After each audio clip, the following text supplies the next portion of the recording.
Hi friends, ఇంతకుముందు nano white platform ఉండే దాని మీద గీతలు పట్టడం వల్ల అది గలీజ్ కనిపిస్తుందని కస్టమర్ మాకు చెప్తే మేము వైట్ నానో వైట్ మీద గెలాక్సీ స్టోన్ పెట్టాం ఫ్రెండ్స్. చూడండి, ఇది మొత్తానికి కటింగ్ అయిపోయింది, మొత్తం కంప్లీట్గా ఫిట్టింగ్ అయిపోయింది. దీనికి పట్టి ఇచ్చి కింద కనిపించకుండా చేసినప్పుడు బాగా అనిపిస్తుంది. దీంతో పాటు ఇక్కడ సింక్ లేకుండా వాళ్ళు బయట పెట్టించుకున్నారు యూటిలిటీలో. చూడండి, సింక్ కూడా చూపిస్తుంది మీకు.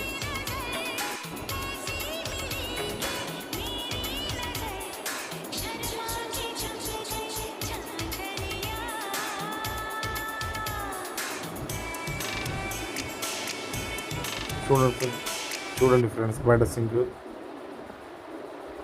సైడ్లో గ్యాస్ వచ్చినట్టు, పైన ఒక సింక్ కొంచెం ప్లేస్ వచ్చినట్టు యూటిలిటీలో ఇచ్చినాం ఇది.